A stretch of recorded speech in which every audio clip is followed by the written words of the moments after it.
오늘도 인생이라는 긴 길을 묵묵히 걸어오시느라 참으로 애쓰셨습니다. 살다 보면 예고 없이 큰 비바람이 몰아칠 때가 있지요. 믿었던 사람에게 마음을 다치거나 몸이 예전 같지 않아 서글퍼질 때, 혹은 자식 걱정에 밤잠을 설치며 왜 나에게만 이런 시련이 오나 싶어 하늘이 원망스러울 때가 있습니다. 하지만 부처님의 말씀을 전해온 제가 꼭 드리고 싶은 말씀이 있습니다. 지금 당신이 겪고 있는 그 시련은 당신을 무너뜨리러 온 재앙이 아니라 당신의 영혼을 더 크게 꽃피우기 위해 찾아온 거친 축복입니다. 오늘 이 시간 저와 함께 차 한 잔 마신다 생각하시고 마음을 차분히 내려놓아 보세요.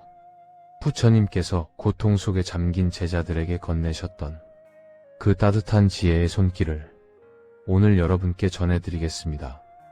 오늘도 부처님의 자비 안에서 나무아미타불, 관세음보살,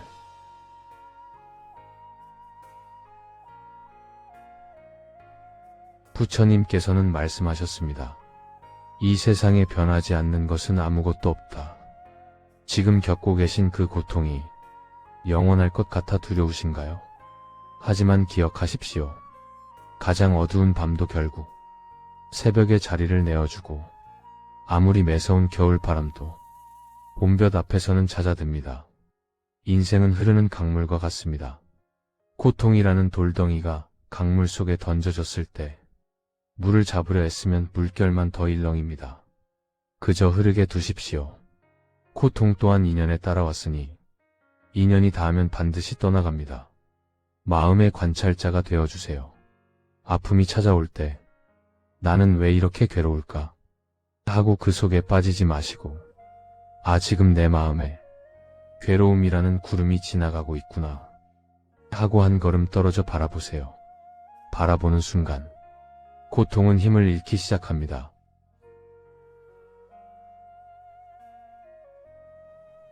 부처님께서 말씀하신 방아착의 지혜를 기억하시나요?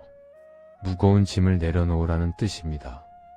우리가 시련 속에서 더 힘든 이유는 시련 그 자체보다 그 시련을 붙잡고 있는 우리 마음 때문일 때가 많습니다.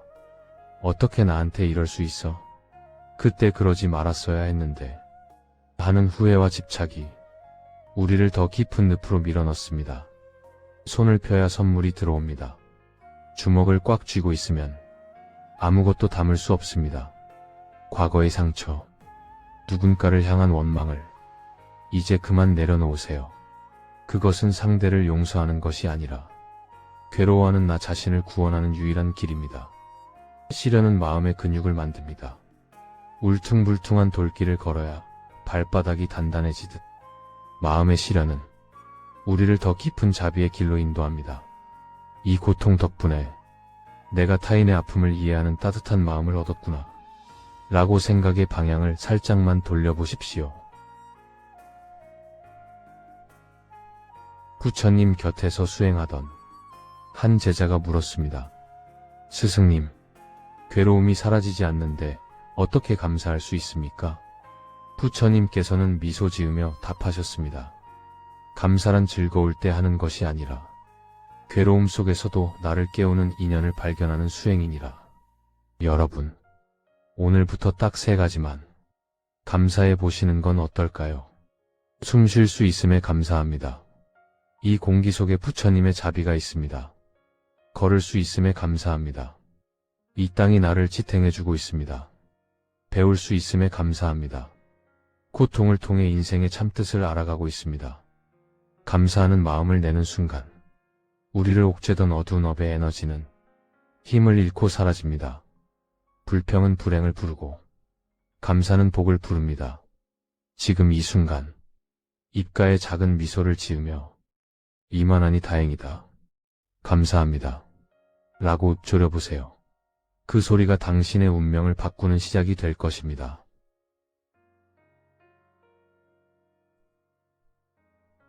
이제 두 눈을 고요히 감아보십시오. 편안하게 숨을 들이마시고 내뱉습니다. 나를 힘들게 했던 사람, 나를 아프게 했던 일들을 떠올려 봅니다. 그리고 마음속으로 부처님의 자비를 담아 이렇게 말해봅니다. 나를 아프게 한 인연이여.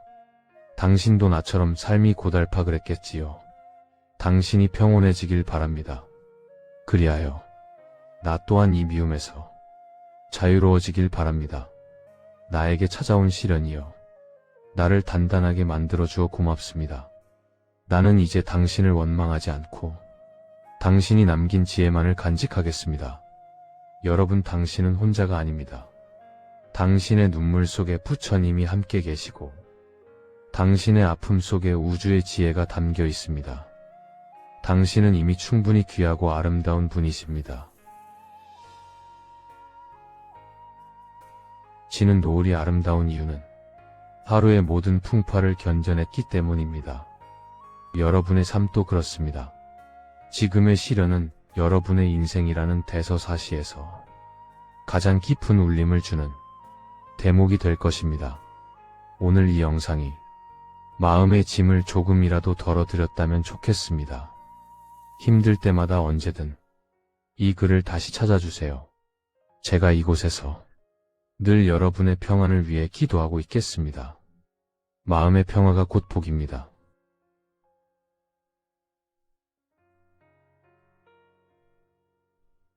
앞에서 우리는 고통이 우리를 깨우러 온 종소리라는 것을 배웠습니다. 마음의 돌덩이를 내려놓고 나니 조금은 숨쉬기가 편해지셨나요? 비가 온 뒤에 땅이 굳는다는 말은 흔하지만 그 땅이 굳어야만 비로소 우리는 그 위에 튼튼한 집을 지을 수 있습니다. 시련의 폭풍우가 지나간 자리에는 반드시 평온이라는 귀한 선물이 남습니다. 부처님께서는 말씀하셨습니다. 지혜로운 사람은 고통 속에서 복의 씨앗을 찾아내고 어리석은 사람은 폭 속에서도 고통의 씨앗을 심는다. 지금 여러분의 마음밭에는 시련이라는 비료를 통해 아주 단단한 복의 씨앗이 심어졌습니다. 이제 그 씨앗이 어떻게 꽃을 피우는지 함께 살펴보겠습니다.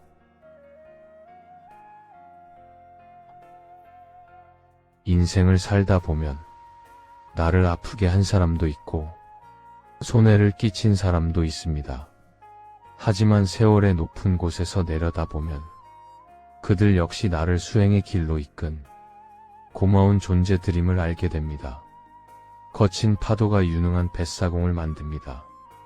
나를 힘들게 했던 인연은 나의 인내를 키워주었고 나를 외롭게 했던 인연은 나의 독립심을 키워주었습니다. 역행보살의 지혜. 불교에서는 나를 괴롭히며 수행을 돕는 존재를 역행보살이라 부릅니다. 그들이 아니었다면 우리는 결코 내면의 깊은 힘을 발견하지 못했을 것입니다. 미운 사람을 억지로 사랑하려 하지 마세요. 그저 그 덕분에 내 마음이 이만큼 깊어졌구나 하고 고개를 끄덕이는 것. 그것이 가장 큰 자비이자 복입니다.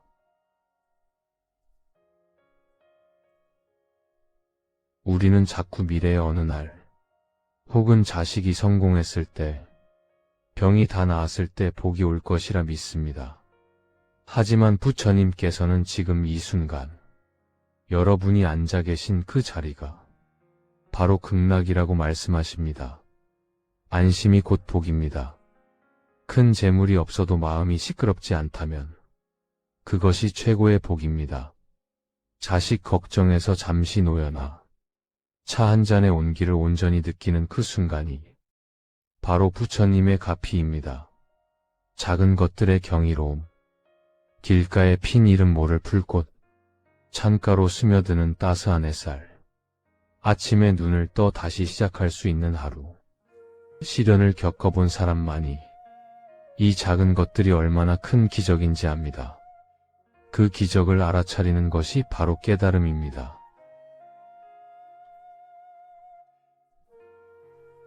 이제 다시 한번 가슴에 손을 얹고 가만히 속삭여 봅니다. 나는 이제 고통과 싸우지 않습니다. 고통은 나를 단단하게 만들고 조용히 물러갔음을 합니다. 나는 이제 밖에서 복을 구하지 않습니다. 내 마음이 평온하니 내 삶이 곧 복의 터전입니다. 나를 스쳐간 모든 인연에 감사합니다. 그들이 있어 지금의 깊고 너그러운 내가 존재합니다. 당신의 가슴 속에는 이미 흔들리지 않는 등불이 켜져 있습니다. 세상이 아무리 요동쳐도 그 등불은 결코 꺼지지 않을 것입니다.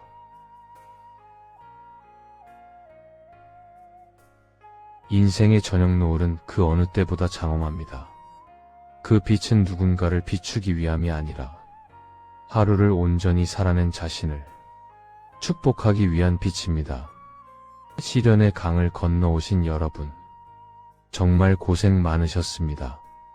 이제는 무거운 마음 다 내려놓으시고 부처님의 미소처럼 넉넉하고 편안한 마음으로 인생을 즐기셨으면 좋겠습니다. 여러분이 평안하시면 온 세상이 평안합니다. 여러분이 웃으시면 부처님도 미소 지으십니다. 오늘도 당신의 평온한 밤을 위해 두 손 모아 기도합니다. 나무 아미타불, 관세음보살.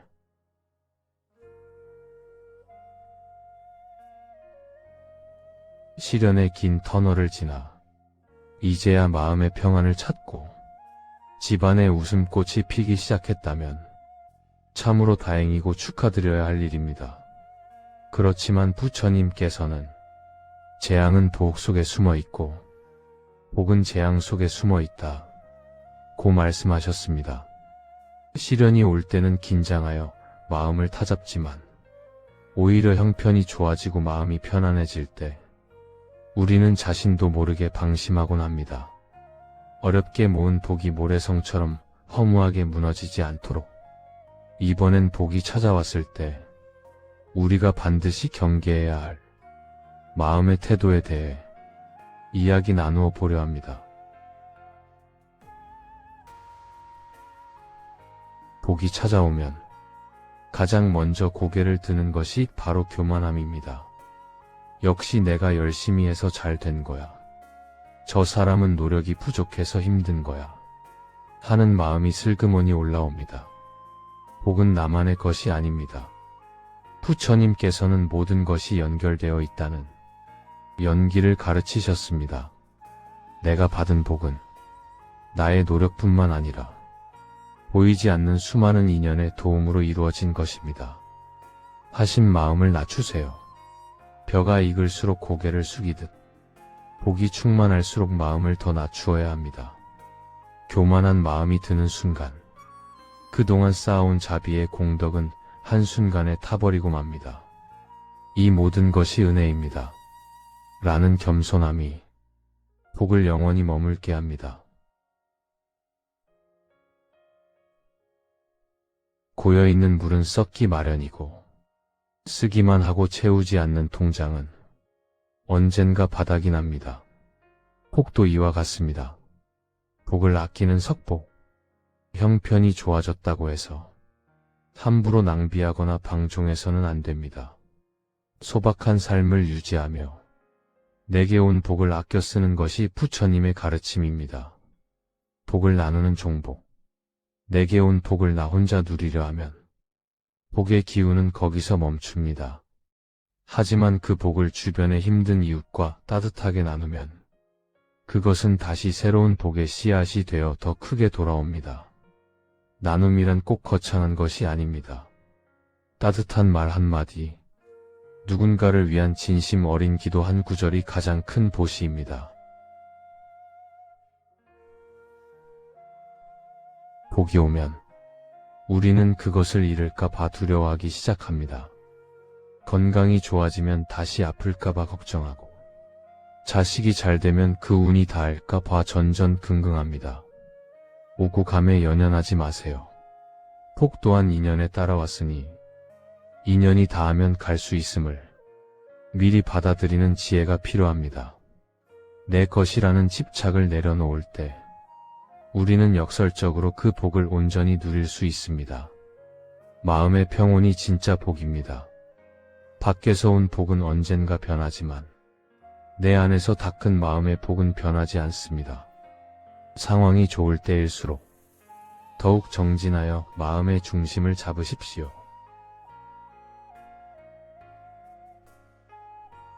잠시 마음을 가다듬고 생각해 보겠습니다. 부처님, 제게 온 이 평온과 복이 오직 저만의 것이 아님을 압니다. 교만한 마음이 고개를 들 때마다 저를 깨워주시고 제가 받은 이 따뜻한 햇살을 그늘진 곳에 있는 이들에게도 전하게 하소서. 복이 올 때나 갈 때나 제 마음이 늘 호수처럼 고요하게 하소서. 여러분 복은 움켜쥐면 빠져나가고 펼치면 온 세상을 덮습니다. 여러분의 복그릇이 더 넓고 깊어져서 주변 모든 이에게 향기를 전하는 커다란 꽃밭이 되기를 기원합니다. 당신은 이제 복을 누릴 자격이 충분하십니다. 다만 그 복에 취하지 마시고 맑은 정신으로 그 복을 잘 가꾸어 나가시길 바랍니다. 어려울 때 기도로 이겨내셨듯 좋을 때는 감사로 그 복을 지켜내십시오. 겸손과 나눔, 그리고 집착 없는 마음만이 여러분의 삶을 영원한 극락으로 인도할 것입니다. 오늘도 여러분의 삶에 부처님의 자비와 평온이 가득하시길 두 손 모아 축원합니다. 나무 아미타불 관세음보살.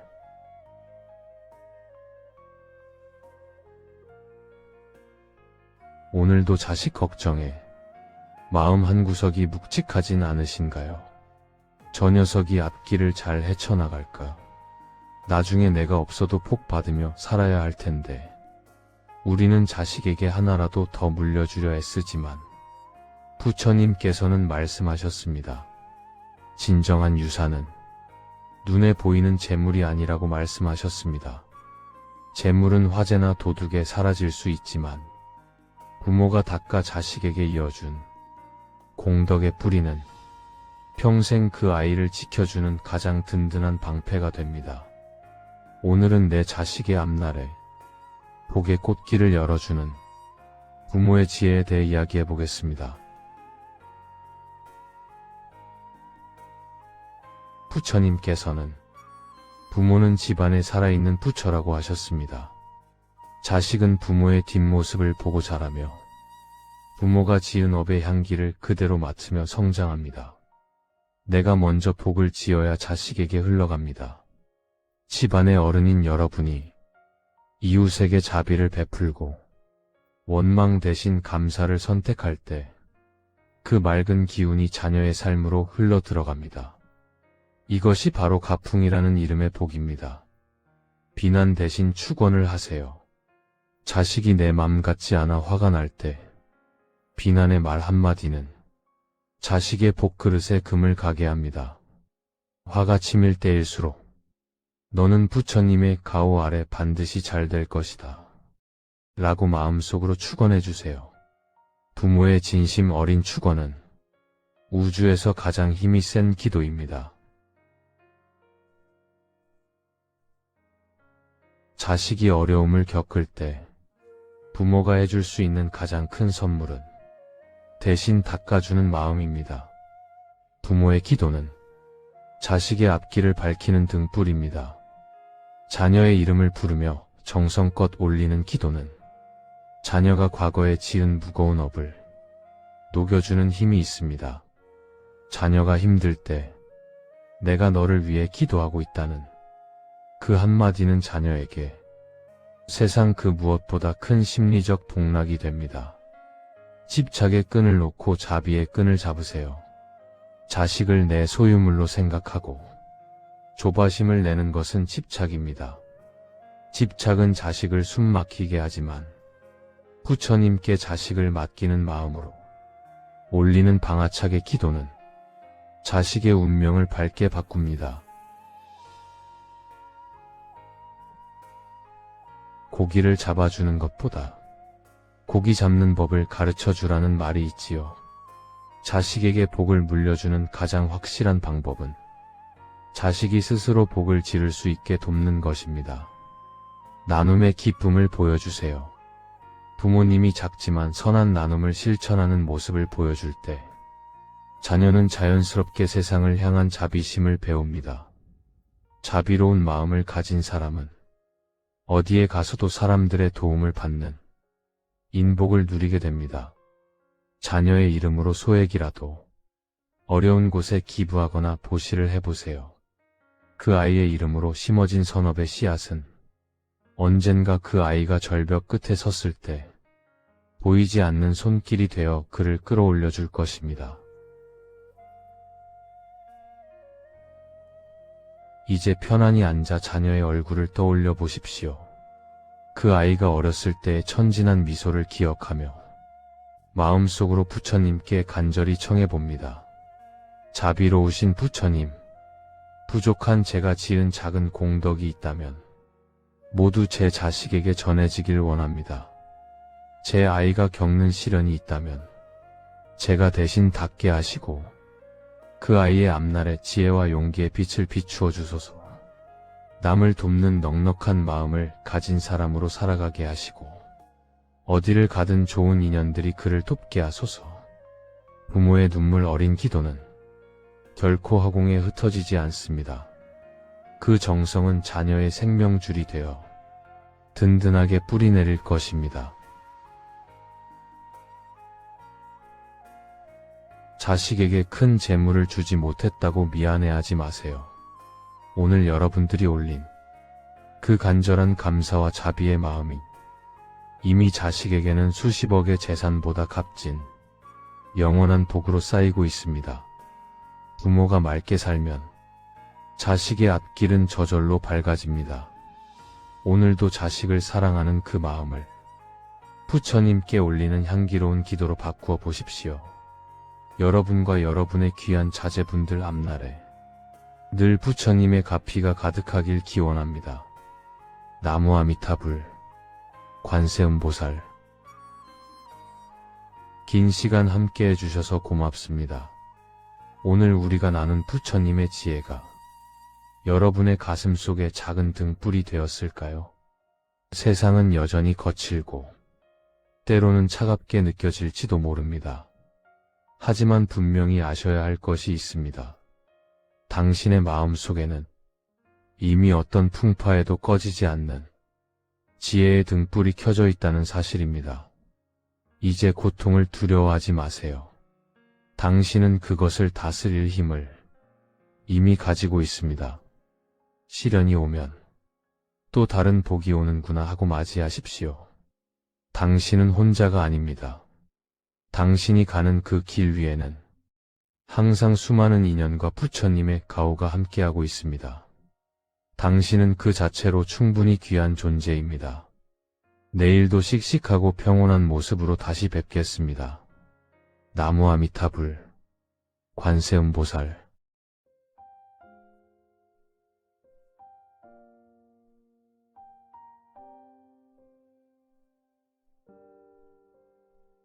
귀한 인연으로 오늘 이 자리에 함께 해주신 여러분, 참으로 반갑습니다. 오늘 하루는 어떠셨나요? 혹시 남들에게는 다정하면서도 정작 나 자신에게는 인색한 하루를 보내지는 않으셨나요? 앞만 보고 달려오느라 어느덧 머리엔 하얀 서리가 내려앉았고 손마디는 굵어졌습니다. 자식 걱정, 노후 걱정, 그리고 나는 과연 잘 살고 있는가라는 해답 없는 물음들에 마음이 짓눌릴 때가 많으셨을 겁니다. 부처님께서는 우리에게 이렇게 말씀하셨습니다. 과거는 이미 지나갔고 미래는 아직 오지 않았다. 오직 존재하는 것은 지금 이 순간뿐이다. 오늘 이 영상은 여러분께 무언가를 가르치려는 것이 아닙니다. 그저 지친 여러분의 마음 곁에 가만히 앉아 따뜻한 차 한 잔을 건네며 부처님의 지혜로 어깨를 다독여 드리고자 합니다. 이제 잠시 손에 쥐고 있던 걱정들을 내려놓으십시오. 지금부터 오직 당신만을 위한 평온한 여정을 시작합니다. 같이 떠나보시죠. 오늘도 부처님의 자비 안에서 나무 아미타불, 관세음보살.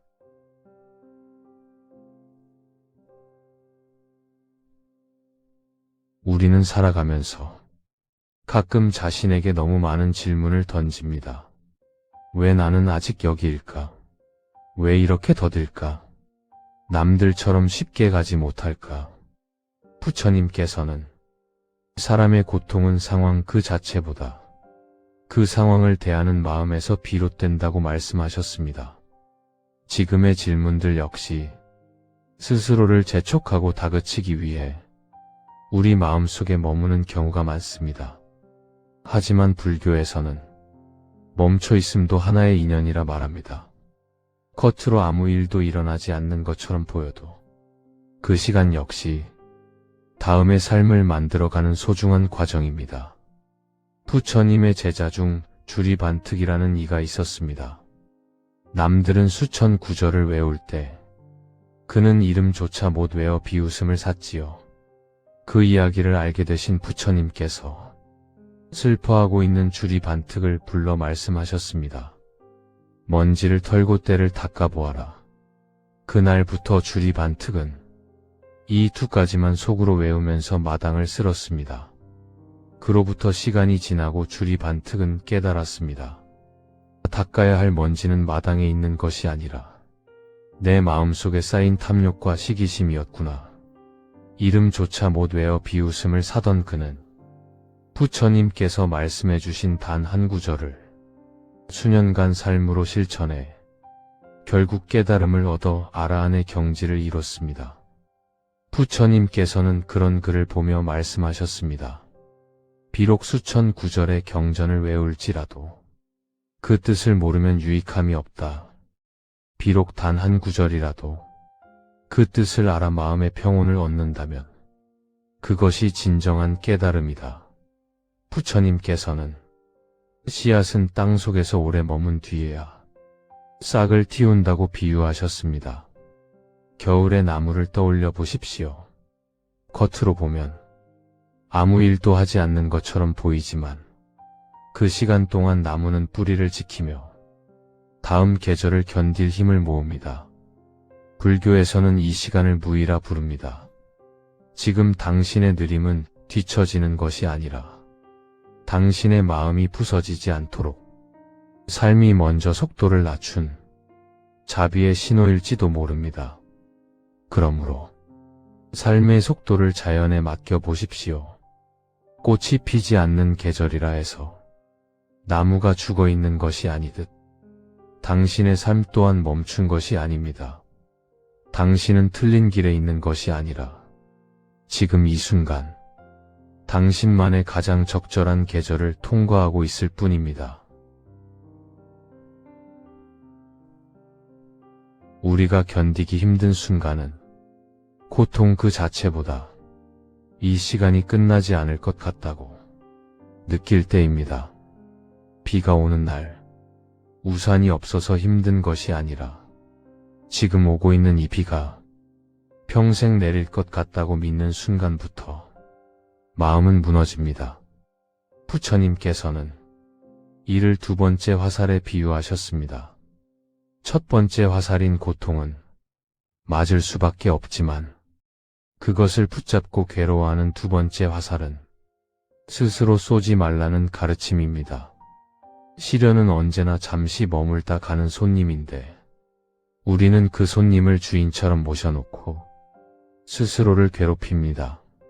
물결은 거칠게 요동치며 금방이라도 배를 집어삼킬 듯 다가오지만 그것이 강 전체를 망치지는 못합니다. 물결은 강물의 표면에서 일어나는 잠시의 소란일 뿐 강이 깊은 속은 언제나 고요하게 흐르고 있기 때문입니다. 우리는 흔히 그 물결 속에 얼굴을 묻고 이제 숨이 막혀 죽을 것 같다고 울먹입니다. 하지만 부처님께서는 우리에게 묻습니다. 지금 내가 괴로운 것은 물결 때문이냐? 아니면 그 물결을 전부라 여기는 마음 때문이냐? 물결은 바람이 불면 생겼다가 바람이 잦아들면 다시 수면 아래로 녹아듭니다. 우리의 고통도 이와 같습니다. 시련이라는 바람이 잠시 불어와 마음을 흔드는 것일 뿐 당신이라는 존재의 본질은 저 깊은 강물처럼 여전히 단단하고 평온합니다. 그러니 거친 파도를 억지로 멈추려 애쓰지 마십시오. 파도와 싸우려 하면 몸이 쓰러지지만 그저 파도가 치고 있구나 하고 가만히 지켜보면 파도는 어느덧 해변에 다 하얀 거품으로 사라집니다. 시련은 당신을 무너뜨리기 위해 오지 않았습니다. 오히려 당신이 움켜쥐고 있던 낡은 생각들을 씻어내고 더 넓은 바다로 나아가게 하려는 삶의 거대한 흐름일지도 모릅니다. 물결이 지나간 뒤에 찾아올 그 깊은 고요함을 믿으십시오. 당신은 그 물결보다 훨씬 더 크고 깊은 사람입니다.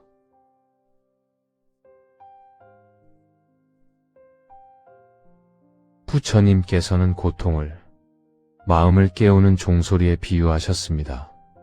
종소리는 처음 울릴 때 우리의 평온을 깨뜨리는 시끄러운 소음처럼 들리기도 합니다.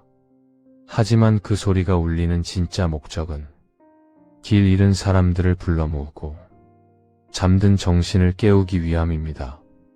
당신의 고통 역시 당신을 무너뜨리기 위해 온 재앙이 아닙니다. 오히려 껍데기뿐인 일상에서 벗어나 당신의 내면을 더 깊고 단단하게 만들기 위해 찾아온 절박한 신호입니다. 그 소리를 들었다면 이제 비워내야 할 때입니다. 지혜로운 삶은 더 많이 쌓고 움켜쥐는 삶이 아니라 이제는 내 삶에 필요 없어진 것들을 하나씩 가볍게 내려놓는 삶인지도 모릅니다. 부처님께서는 빈 술에는 요란하게 소리를 내지만 가득 찬 강물은 소리 없이 깊게 흐른다고 하셨지요. 우리의 인생은 우리가 느끼는 것보다 조금 짧습니다. 영원할 것 같던 세월도 눈 깜짝할 새 흘러 언젠가는 지금 내 것이라 믿는 재물도 평생을 쏟아부은 관계도 심지어 내 마음대로 움직여주던 이 몸마저도 조용히 두고 떠나야 할 때가 옵니다. 그 당연한 사실을 잊을 때 우리는 집착이라는 밧줄에 스스로를 묶게 됩니다. 욕심은 처음에 행복을 데려다줄 달콤한 약속처럼 다가오지만 시간이 흘러 남는 것은 결국 채워지지 않는 갈증과 불안뿐인 경우가 많습니다. 진짜 부자는 곳간이 가득 찬 사람이 아니라 지금 이대로 이미 충분함을 깨달은 사람입니다. 내가 쥐고 있던 것을 놓을 때 손이 비어버리는 것이 아니라 비로소 세상을 다 품을 수 있는 자유를 얻게 됩니다. 비워진 자리로 들어오는 것은 쓸쓸한 허전함이 아닙니다. 그것은 다시 숨을 쉴 수 있게 해주는 귀한 여백입니다. 여백이 생겨야 막혔던 숨이 트이고 흐렸던 생각도 산사의 새벽 공기처럼 맑아집니다. 겨울 나무가 때가 되면 아낌없이 잎을 떨구어 스스로를 비워내듯 그래야만 찬 바람을 견디고 새순을 틔울 준비를 하듯 우리도 삶의 계절이 바뀔 때마다 마음의 짐을 덜어내야 합니다. 우리가 추구해야 할 단순함은 아무것도 없는 가난함이 아니라 세상의 복잡함을 모두 지나온 뒤에 남는 투명한 맑음입니다. 부처님께서는 온 세상을 다 둘러보아도 자기 자신보다 더 사랑스러운 존재는 없다고 말씀하셨습니다. 평생 남을 위해, 자식을 위해 사느라 정작 가장 사랑해야 할 나를 외면하며 살아오지는 않으셨나요? 그러니 오늘 밤에는 세월의 풍파를 견뎌내느라 거칠어진 당신의 두 손을 가만히 어루만지며 따뜻하게 속삭여 주십시오. 그동안 참 열심히 고생했다. 정말 고맙다. 너는 이미 충분히 잘 살고 있다. 당신은 잘못된 길에 들어선 것이 아닙니다. 헤매고 멈춰섰던 그 모든 순간조차 당신의 길 위에 있었음을 잊지 마십시오. 고통은 안개처럼 사라지겠지만 그 고통을 견뎌낸 당신이라는 존재는 더욱 빛나며 남을 것입니다. 이 또한 지나갈 것입니다. 반드시 지나갑니다. 그리고 그 고요한 정적 끝에 당신만을 위해 준비된 가장 눈부신 새벽이 조용히 밝아올 것입니다.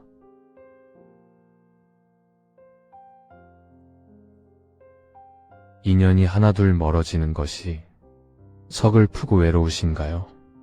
애지중지 키운 자식들은 이제 각자의 삶을 찾아 둥지를 떠나고 늘 곁에 있을 것 같던 벗들도 하나둘 예전 같지 않을 때 우리는 인생이 마치 저무는 해가 만드는 긴 그림자처럼 쓸쓸하다고 느낍니다.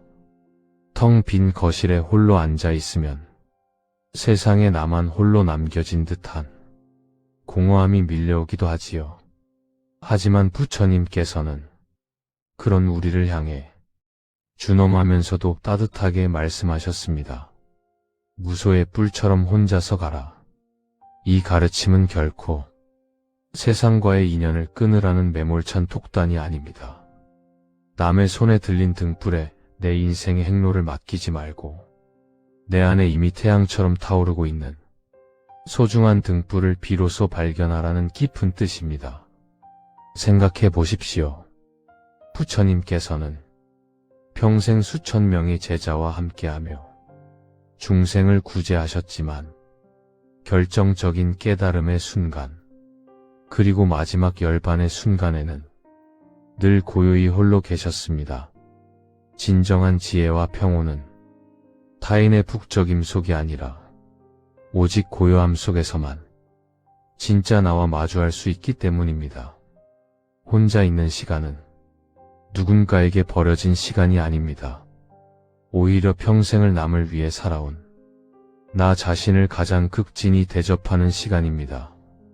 누군가의 아내로, 듬직한 남편으로, 혹은 헌신적인 부모로 사느라 정작 잊고 지냈던 당신의 귀한 이름을 이제는 가만히 불러보십시오. 부처님께서 유운으로 남기신 자등명 법등명은 즉 자기 자신을 등불로 삼고 진리를 지팡이로 삼으라는 가르침은 타인이라는 목소리가 잦아든 뒤 홀로 있는 시간의 정점에서 비로소 피어나는 고결한 꽃과 같습니다. 그러니 문득 외로움이 찾아올 때 그것을 억지로 밀어내거나 두려워하며 애쓰지 마십시오. 그저 고요히 앉아 흐르는 숨을 고르며 깊은 숲길을 걷는 무소의 당당한 발걸음을 마음속으로 그려보십시오. 혼자 걷는 그 길은 쓸쓸한 길이 아닙니다. 당신의 발자국 옆에는 항상 부처님의 자비로운 동행이 함께하고 있습니다. 세상의 소음에서 잠시 벗어나 당신의 영혼이 가장 우아하게 휴식하는 이 시간은 당신의 인생에서 가장 품격 있고 평온한 시간이 될 것입니다.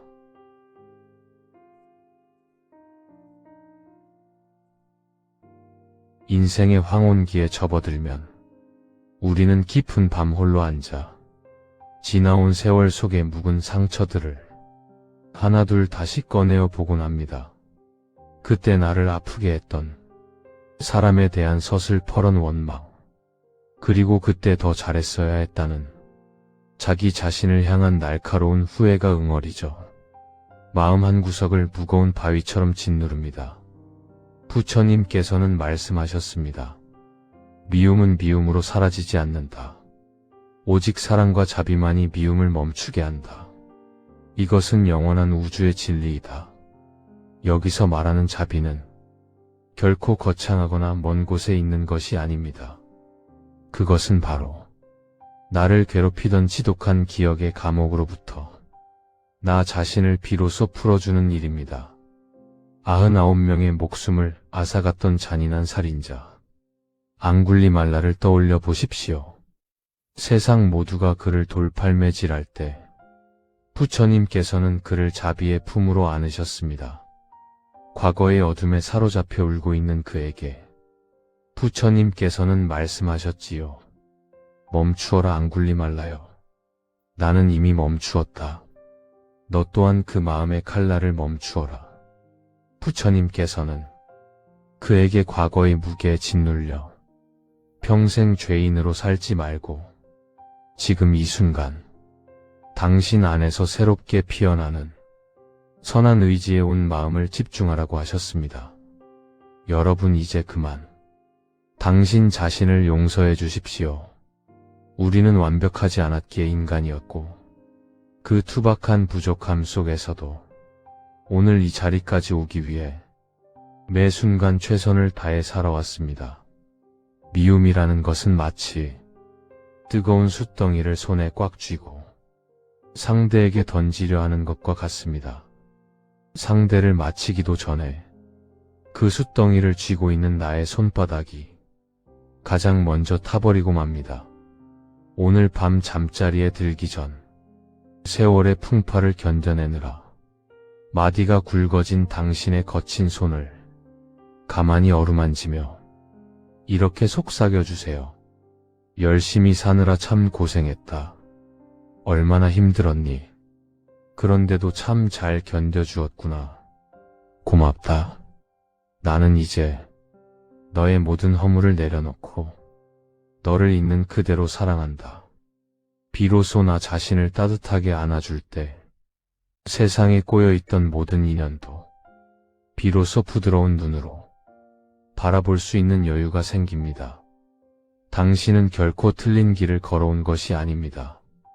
당신이 겪은 그 모든 아픔과 서툴렀던 실수조차 당신이라는 고귀한 보석을 깎아내어 은은한 빛을 내게 하기 위한 조각의 시간이었음을 잊지 마십시오. 이제 그 무거운 짐을 잠시 내려놓고 세상에서 가장 자애로운 부처님의 평온한 미소 안에서 고요하고 깊게 쉬어가시길 바랍니다.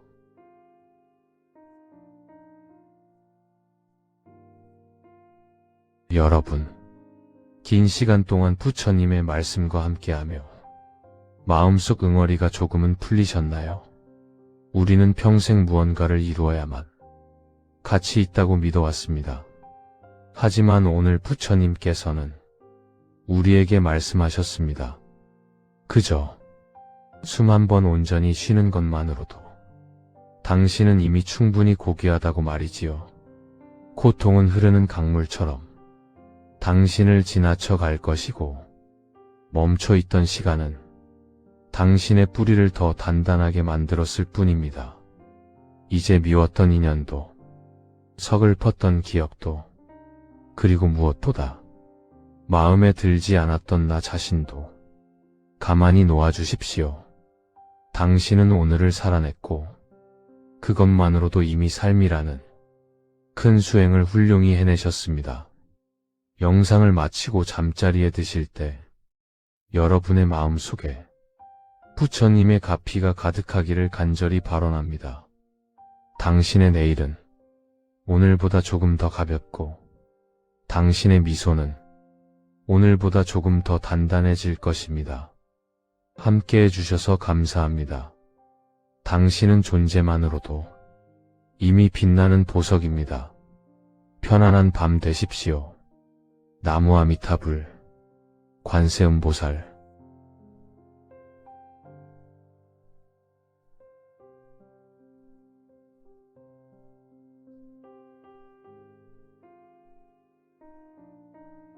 오늘 하루도 평안한 하루로 보내셨는지요?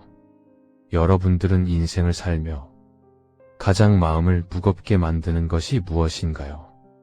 아마도 사람일 것입니다. 믿었던 사람에게 받은 상처, 자식에게 느끼는 서운함, 혹은 멀어진 친구에 대한 그리움까지 우리는 늘 사람이라는 바다 위에서 흔들리며 살아갑니다. 부처님께서는 이 복잡한 인간관계를 인드라망이라는 아름다운 비유로 설명해 주셨습니다. 우주 전체에 끝도 없이 펼쳐진 거대한 그물이 있고 그 그물 코마다 반짝이는 투명한 보석이 하나씩 달려있다는 것이지요. 재미있는 점은 이 보석들이 각자 빛나는 것이 아니라 서로를 비추고 있다는 사실입니다. 내 곁에 있는 사람은 단순한 타인이 아닙니다. 그 보석은 나의 말과 행동, 나의 마음을 그대로 비춰주는 살아있는 거울입니다. 상대를 미워하는 마음이 들 때, 사실은 내 안에 있는 미움의 조각이 상대라는 거울에 비친 것임을 깨닫는 순간, 관계를 바라보는 눈은 완전히 달라집니다. 하지만 우리는 이 신비로운 연결을 소유하려 듭니다. 내 자식이니까 내 뜻대로 되어야 해. 내가 이만큼 해줬으니 저 사람도 나에게 이만큼 해줘야 해라는 집착이 고개를 듭니다. 이것을 불교에서는 아집이라 부릅니다. 나라는 틀의 상대를 가두려 할 때 부드러웠던 그물줄은 서로를 옥죄는 사슬이 되고 맙니다. 또한 우리가 꼭 기억해야 할 지혜가 하나 더 있습니다. 바로 시절인연입니다. 산천초목을 보십시오. 봄이 되면 누가 시키지 않아도 꽃이 피고, 때가 되면 아낌없이 잎을 떨구며 겨울을 준비합니다. 사람 사이의 만남과 이별도 이와 같습니다. 아무리 붙잡으려 해도 갈 사람은 가고, 아무리 밀어내려 해도 올 사람은 오기 마련입니다. 지금 누군가와 멀어졌다면 그것은 당신이 부족해서가 아니라 그저 그 인연의 계절이 겨울에 닿았기 때문입니다. 반대로 새로운 인연이 찾아왔다면 당신의 삶에 새로운 봄이 찾아온 것뿐입니다. 흐르는 강물을 손으로 막을 수 없듯 인연의 흐름을 억지로 거스르려 하지 마십시오. 올 때가 되어왔고 갈 때가 되어가는 것뿐이다. 이 평범하고도 위대한 진리를 가만히 읊조려 보십시오. 관계의 괴로움에서 벗어나는 첫걸음은 상대를 바꾸는 것이 아니라 이 흐르는 인연의 물결에 내 마음을 가만히 맡기는 것에서 시작됩니다. 부처님의 말씀과 불교의 지혜를 인용하여 살아가면서 우리에게 찾아오는 인간 관계를 계절에 비유하여 풀어가 보도록 하겠습니다. 오늘도 부처님의 자비 안에서 나무 아미타불, 관세음보살,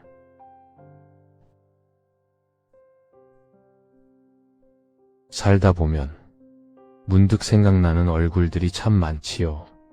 어린 시절 골목길을 함께 뛰놀던 친구부터 고단한 젊은 날의 무게를 나누며 소주 한 잔 기울이던 친구까지 참으로 고마운 인연들입니다.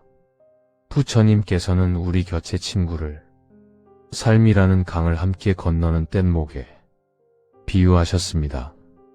거센 비바람이 몰아칠 때 혼자서는 도저히 건너기 힘든 그 물길을 서로의 손을 꼭 잡고 의지하며 건너게 해주는 고마운 존재라는 뜻이지요. 하지만 여러분, 세월이 흘러 강을 다 건너고 나면 어떻게 해야 할까요? 고마웠던 뗏목은 이제 강가에 편안히 내려두어야 합니다. 그 뗏목이 너무 고맙다고 해서 산길까지 등에 지고 가려 한다면 그것은 우정이 아니라 무거운 짐이 되고 맙니다. 친구 사이도 이와 같습니다. 어느 시절에는 매일 같이 마음을 나누던 이가 삶의 계절이 바뀌며 서서히 멀어지는 것은 결코 슬퍼할 일이 아닙니다. 그것은 그 친구와 내가 함께 건너야 할 강을 무사히 다 건넜다는 반가운 신호이기도 합니다. 친구가 예전 같지 않아 서운함이 밀려올 때면 가만히 눈을 감고 그때의 고마움만 떠올려 보세요. 그 시절 그 친구 덕분에 내가 참 든든했었지. 그 마음 하나면 충분합니다. 억지로 붙잡으려 애쓰며 상처받지 마세요. 인연에도 봄이 오면 꽃이 피고 가을이 되면 잎이 지는 저마다의 시간이 있는 법이니까요. 부처님께서는 무소의 뿔처럼 혼자서 당당히 가라고 하셨습니다. 이 말씀은 외톨이가 되라는 뜻이 아니라 내 마음의 기둥을 스스로 든든히 세우라는 뜻입니다. 내가 먼저 단단한 산처럼 서 있을 때 곁에 있는 친구도 더 편안하게 바라볼 수 있게 됩니다. 멀어지는 인연을 억지로 붙잡느라 마음 쓰지 마세요. 오는 사람 반갑게 맞이하고 가는 사람 말없이 축복해주는 너그러운 마음이야말로 당신의 노년을 가장 아름답게 물들이는 지혜입니다. 그저 멀리서 그 친구의 안녕을 빌어주는 것만으로도 당신은 이미 충분히 좋은 친구였습니다. 당신은 존재만으로도 빛나는 사람이니 비워진 그 자리에 이제는 당신 자신을 위한 사랑을 가득 채워보시길 바랍니다.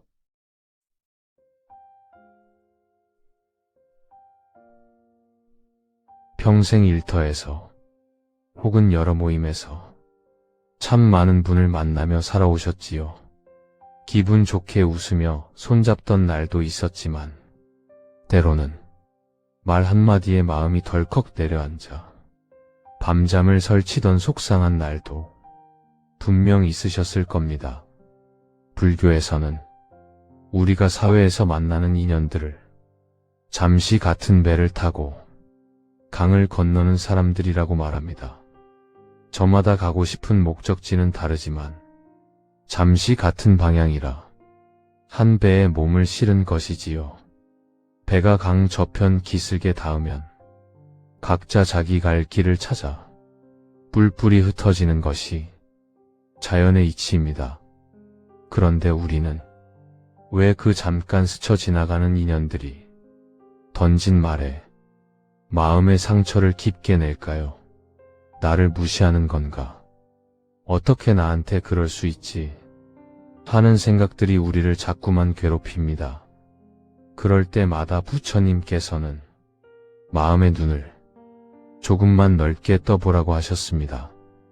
나를 힘들게 했던 그 사람도 사실은 자기 삶의 무게에 짓눌려 잠시 날카로워진 안쓰러운 인연일 뿐이라고요. 맑은 물에 흙탕물이 잠시 튀었다고 해서 물의 본질이 변하지 않듯이 누군가의 거친 말 한마디가 당신이라는 귀한 존재의 가치를 결코 깎아내릴 수 없습니다. 사회에서 만난 인연들에게 너무 큰 기대를 걸거나 그들의 평가에 내 행복의 열쇠를 맡기지 마세요. 그분들은 당신의 인생이라는 긴 책 중에서 일이라는 아주 짧은 한 페이지를 잠시 스쳐간 조연들일 뿐입니다. 누군가의 서운한 행동이 자꾸 떠오를 때면 가만히 마음속으로 빗자루를 들어보세요. 이 또한 지나가는 바람이구나 하며 그 먼지들을 툭툭 털어내 버리십시오. 스쳐 지나가는 인연에 마음의 상처를 깊게 내지 않는 것이 바로 나 자신을 가장 아끼고 사랑하는 지혜입니다. 일터에서의 소란함은 이제 그곳에 다 두고 오십시오. 당신은 그 거친 세상 풍파 속에서도 가족을 위해 또는 자신을 위해 묵묵히 책임을 다하며 오늘까지 참 잘 걸어오셨습니다. 그동안 남의 기분 맞추느라, 조직을 위해 애쓰느라 정말 고생 많으셨습니다. 이제는 타인의 시선에서 벗어나 오직 당신의 마음이 편안해지는 길을 사뿐사뿐 걸으셔도 괜찮습니다.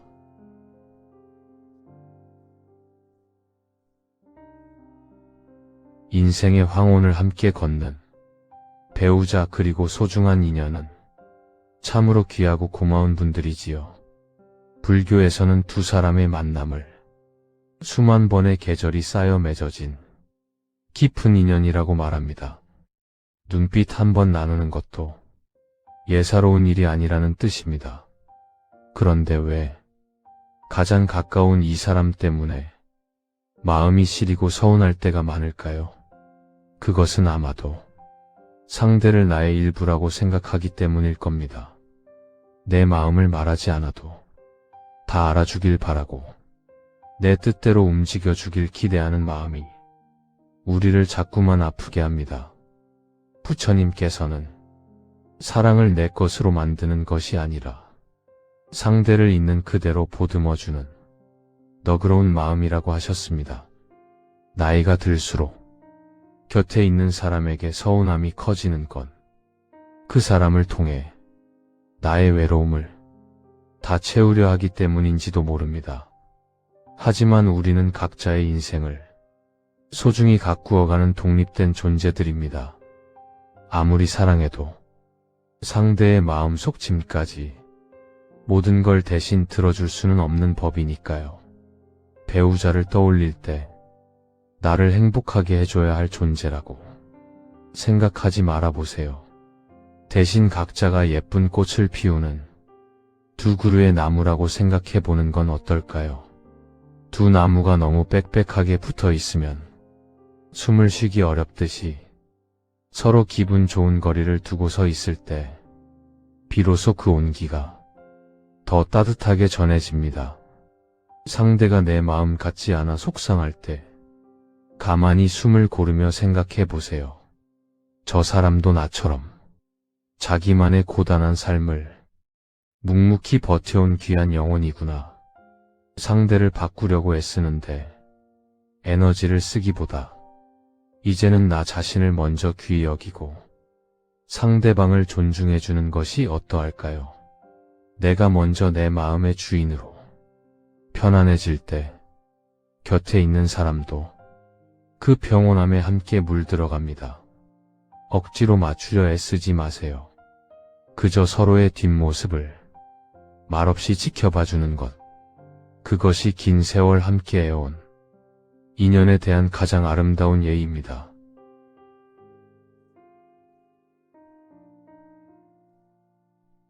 인생의 마지막 문턱에서 끝까지 내 마음을 붙잡고 있는 이름.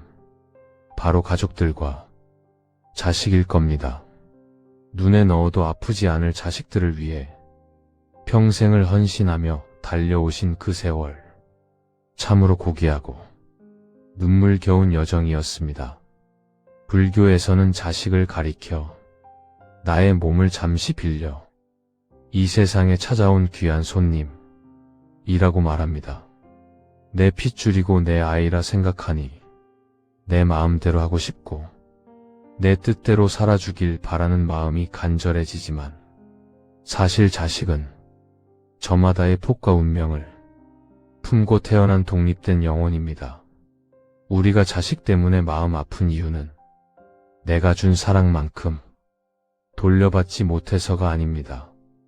그 아이가 내가 원하는 길로 가지 않아서 혹은 내가 겪었던 고생을 하지 않길 바라는 그 간절한 욕심이 우리를 자꾸만 힘들게 합니다. 또한 부처님께서는 진정한 사랑이란 준 것조차 잊어버리는 맑은 마음이라고 하셨습니다. 꽃이 벌에게 꿀을 주면서 대가를 바라지 않듯 우리 부모의 사랑도 그저 아낌없이 주었을 때 비로소 완성되는 것입니다. 내가 어떻게 키웠는데 하는 서운함이 고개를 들 때 가만히 가슴에 손을 얹고 말씀해 보세요. 그저 건강하게 내 곁에 와준 것만으로도 너는 이미 효도를 다했단다. 자식의 인생은 자식의 몫으로 기껍게 남겨두십시오.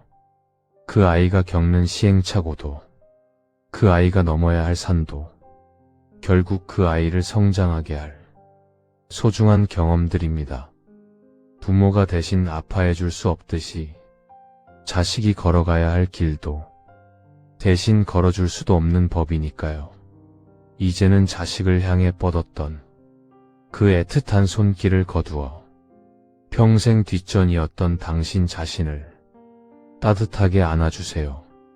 자식이 잘 되는 것이 나의 행복이라 믿으며 사셨겠지만 사실은 당신이 행복하고 평온할 때 자식의 마음도 가장 편안해집니다.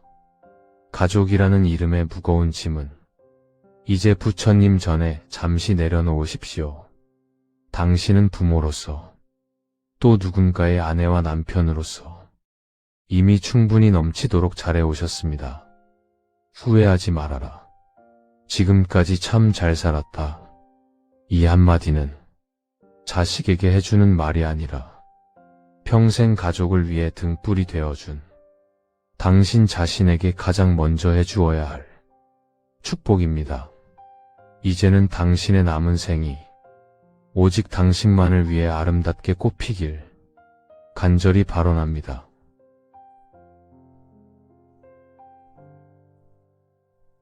여러분, 지금까지 참 먼 길을 돌아오셨지요.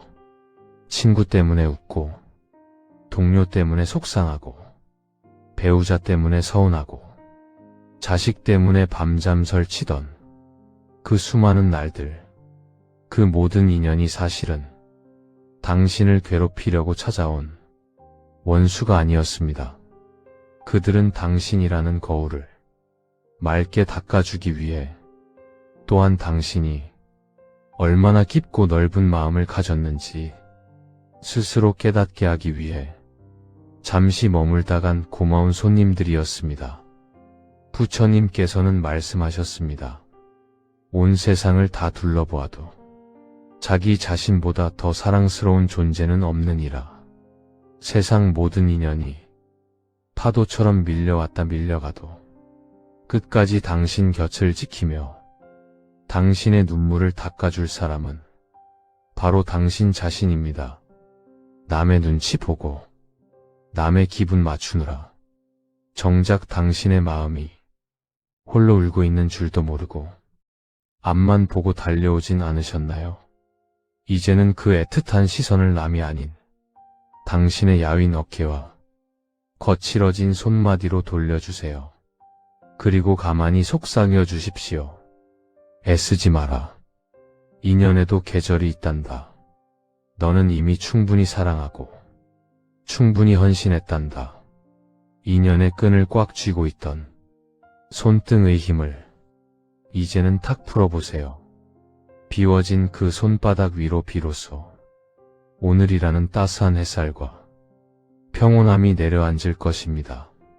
당신이 먼저 평온해질 때 당신을 둘러싼 모든 인연도 비로소 제자리를 찾고 평화로워집니다.